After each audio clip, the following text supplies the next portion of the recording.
is an honor to be able to have an opportunity to speak with you in person. We're not really in person, but we're kind of in person, and I'm just super excited to hear your story, Alexandra, and the Boylan sisters, and all of the great work that you guys have been doing for years.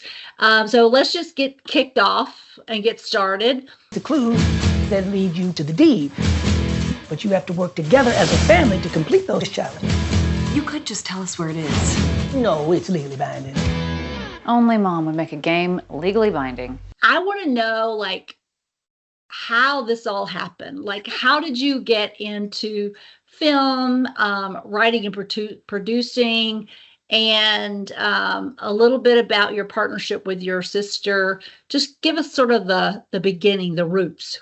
Great. I'll give you the cliff notes. It's long. I've been living in Los Angeles, working in the entertainment industry for 24 years. Okay. So, wow. It's been a long time. Yeah. So I grew up in Massachusetts as a minister's kid. I loved the entertainment industry. I love movies and acting and I was in all my high school plays. You know, I was a big drama queen. I was a big actor. So I actually moved out to Los Angeles at 19 to pursue acting all by myself. And I was very fearless. And then I got out there and I realized, wow, it's a tough industry. It is really hard to break into film as an actor. Yes. If you don't have a family member or any nepotism. I literally moved out there all by myself at 19 and was like, ta-da, here I am. Don't you? I have arrived this whole time. So yeah, I spent about 10 years pounding the pavement, trying to pursue acting, really getting rejected, you know, had a really rough go at it in Los Angeles. And then in 2009, literally 10 years from the year I moved to LA, I said, okay, God, whatever I'm doing for my life is not working. I am going to change. So I packed up my bags and I moved to Albuquerque, New Mexico. I heard the industry was booming there, but I also kind of went there to resurrender my life to the Lord and give it all up and be like, okay, God, if you want me to do something else with my life, I'm really open, because I realize what it's like to be in your own will. I really wanted to be in the Lord's will. And so when I was in New Mexico, I actually ended up standing in on some movies for Megan Fox and Thor. And then I met all these filmmakers who were so talented. And I was like, wait a minute, why am I waiting for someone to pick me? Why don't I pick myself and put myself in a movie? So I got a team of friends together and we made our first feature film. All in, I self-funded a thriller because I knew they sold in the marketplace. And then I ended up going back to Los Angeles and I sold that movie to a major distribution company. And it was so exciting, yes, to be able to control the outcome of my career. As an actor, you can't work hard enough for someone to pick you. Yes. So, but as a filmmaker, I have a lot of, I'm from Boston. I have grit. And when I say I'm going to do something, I finish it. So that movie actually led to my sales agent at the time. I said, what should I make next? And he said, you know what you should make is a faith-based family movie. And I really felt like God had struck the table and called me into doing this.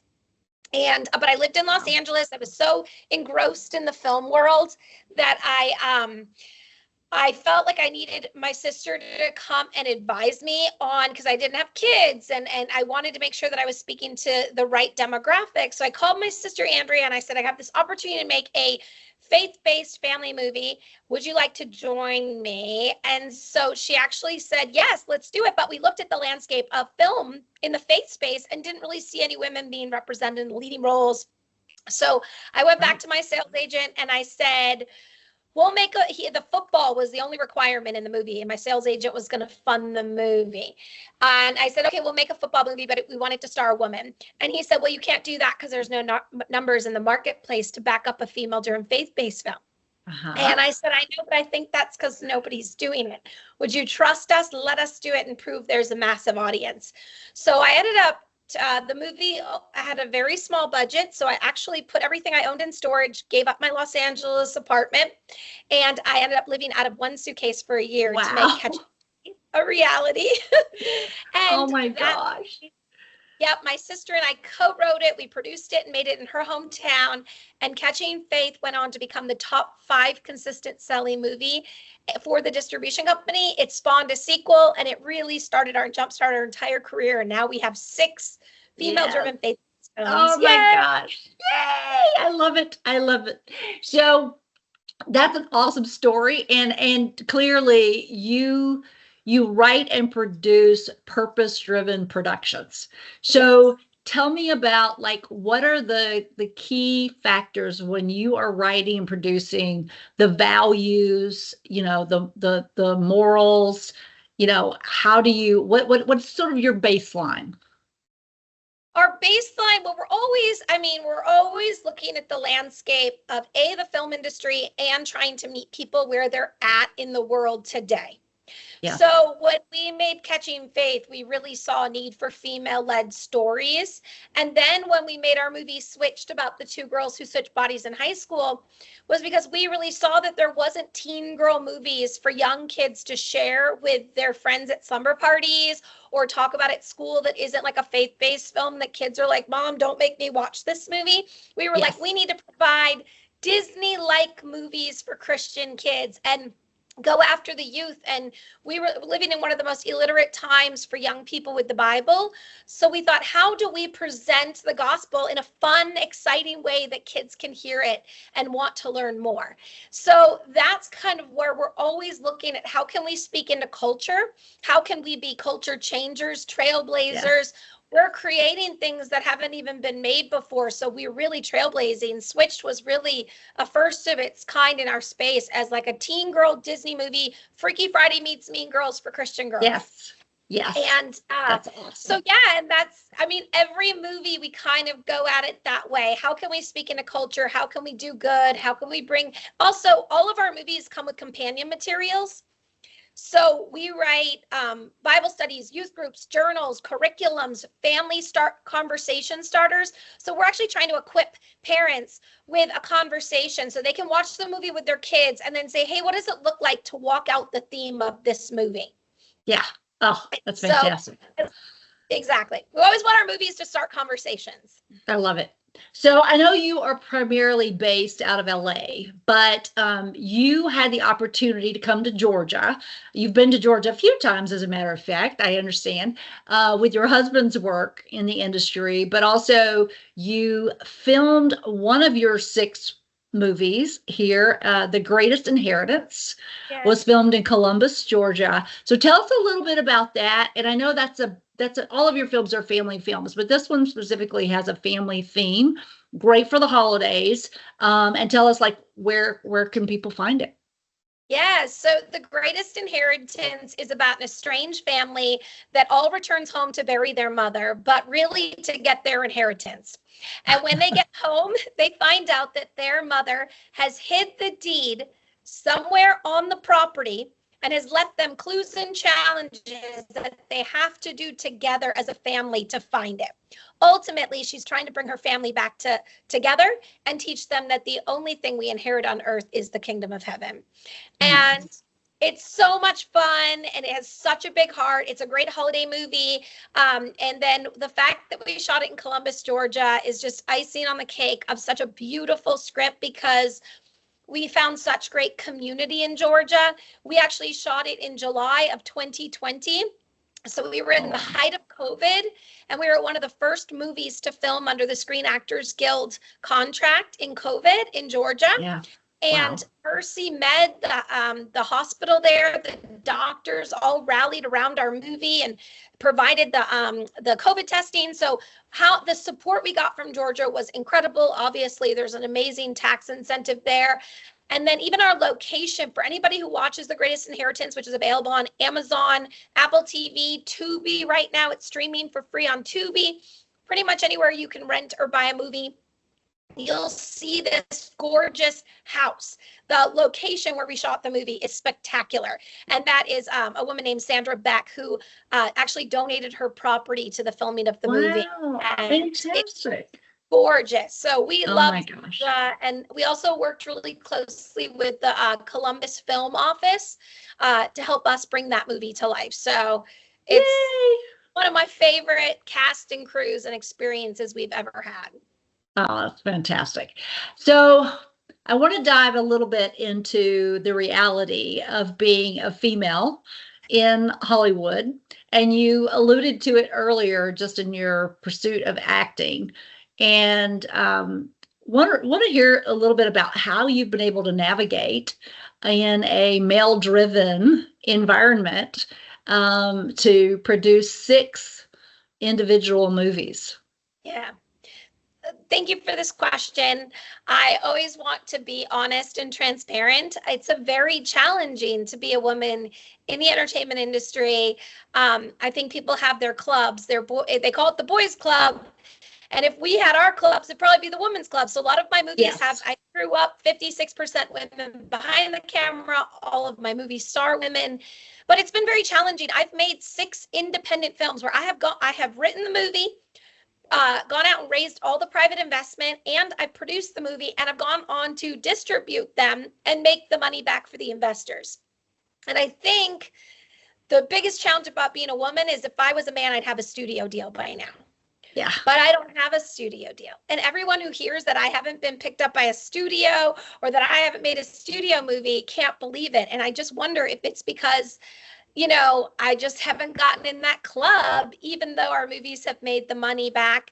But, I continue to press forward because every time I have a win, it's a win for another woman. I'm always trying to send the ladder down. I'm always trying to empower other women to work. And every time our films do good, it opens up space for other women to tell stories and to have it from their perspective. So it is challenging, but I try to come at it very positively that, okay, anytime you try to change the world, it's going to be hard. And I'm trying to change an industry. And I know, and I won't give up. And if I have to just keep raising my own private investment, that's what I have to do. But I'd love to get picked up by a studio. Well, of course, and you should, but, thank goodness there are people who will keep doing it and you don't get worn down, because after a while, some people just give up. And I love the fact that you just keep plowing forward. Has it changed at all since you've been in the industry? Oh, yes. Yes. I think it's changed significantly, and the voices of women being heard, and just even from when I was an actress, and when I was pursuing acting, all the roles I was auditioning for were just ridiculous, things you wouldn't even want, lampshade parts that didn't matter. And now you do see like Reese Witherspoon coming out and so many women being like, hey, we need to actually have a role in this. And so other trailblazers in the space changing it for the rest of us is so important. And I'm seeing so many more female directors, female writers, female producers. And then in this faith space, particularly because I'm in the faith-based space, we are seeing more women directors and getting more opportunities, and it is changing. And I also think just like, there, unfortunately, as an actor, I experienced a lot of sexual harassment or a lot of things that were really inappropriate, or feeling like I was the only woman on set when I was standing in. And people didn't listen when girls were being hurt. And now people are listening. And I think that's amazing. Because I had some experiences on some major sets of bad things and I had no one to help me. And I think if that had happened today, people would go, okay, I believe you something. And I do that on my sets. If I, as the producer, if I hear there's any inappropriate behavior on my set, I believe the people, I listen, and I deal with it. So there's been a great change. Perfect. Because, that's awesome. Yeah. As long as you see momentum and you see change, it gives you hope that, all of the work and effort you're putting in is worthwhile, and you are sort of paving the way for other women to follow you.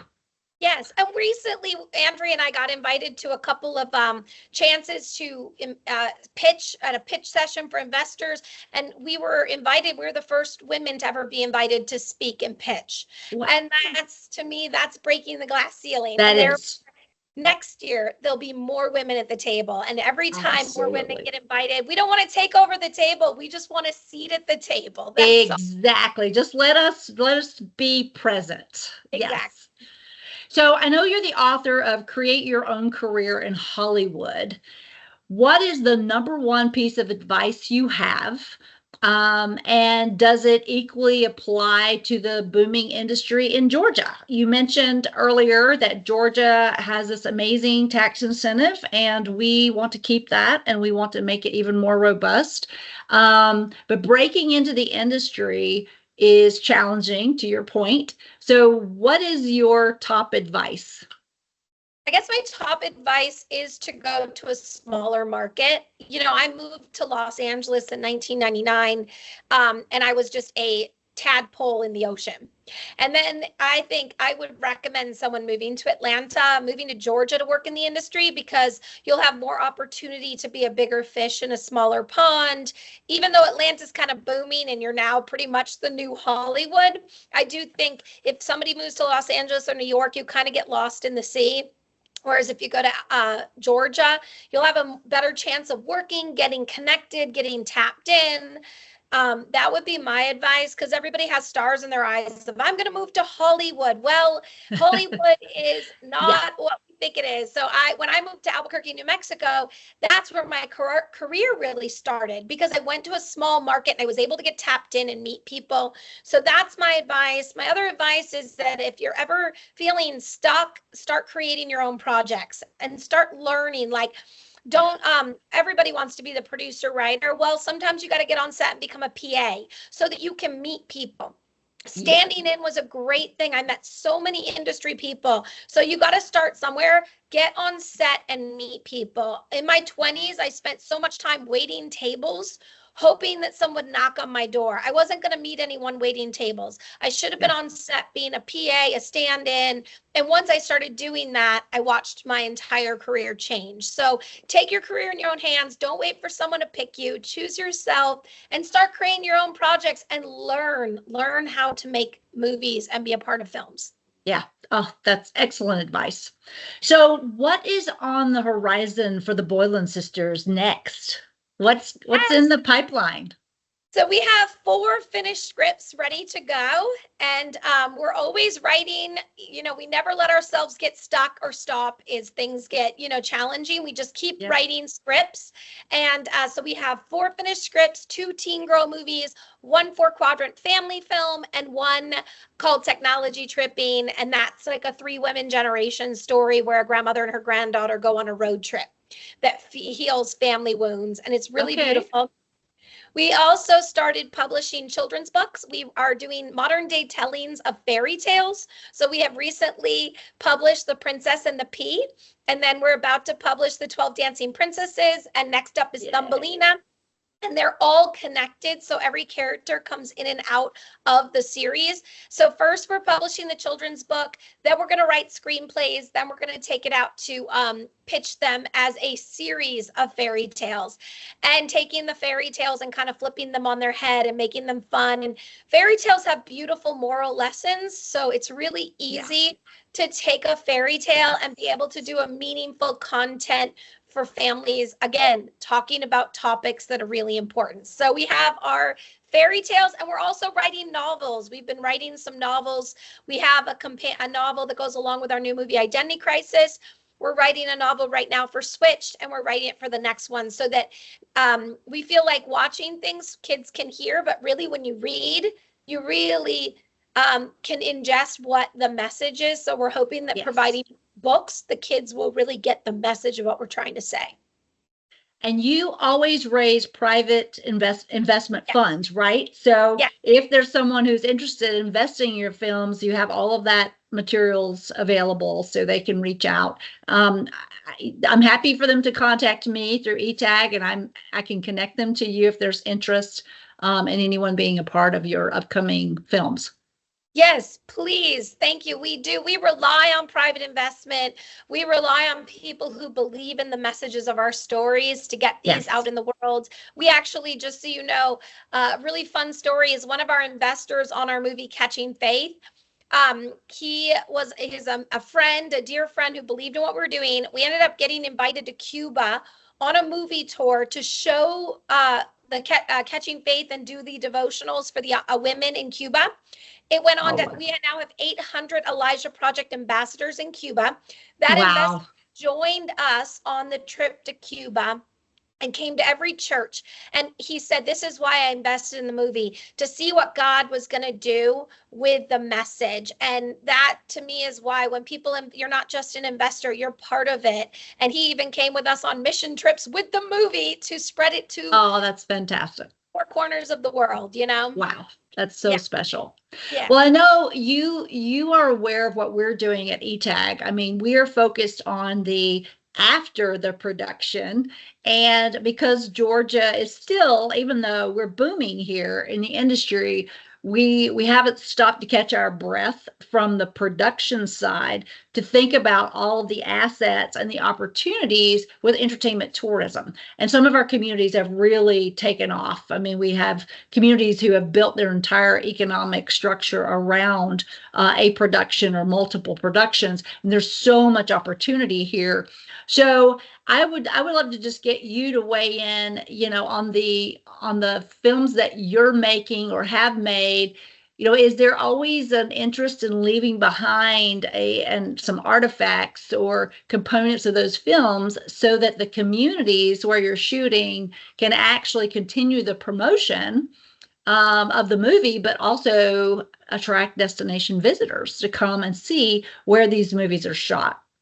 Yes. You know what? We do think about that actually. And Sandra Beck, I think because the house that we shot in Columbus, Georgia is a historical monument house. I believe it's actually, I'll have to double check this with the owner of the house, but I believe that people will come there on trips to, if you're doing a history tour in Columbus, because that is a historical landmark. And in fact, I think it was going to be turned into something else, and her family bought it to preserve this land. Oh, so I believe that people can go and see where the movie was shot. And then we've done that. Like, we just shot a movie at Grand Canyon University in Phoenix, Arizona. And they do tours on the campus of this was shot here, and then they built our machine. And so they kept that so people could come and see the machine. I shot my Christmas movie, Wish for Christmas, in my hometown in Georgetown, Massachusetts. And a lot of people say they'll go and see like where Santa's street is, or where they went apple picking. That's Apple Cider Farms in so we're always thinking about how can the community continue to use it, or just have people be like, oh my gosh, this is where they filmed the movie, I want to go and see it, so people want to touch it. And globally, I've worked a lot on the international scene, and people relate more to the United States through our movies and our music.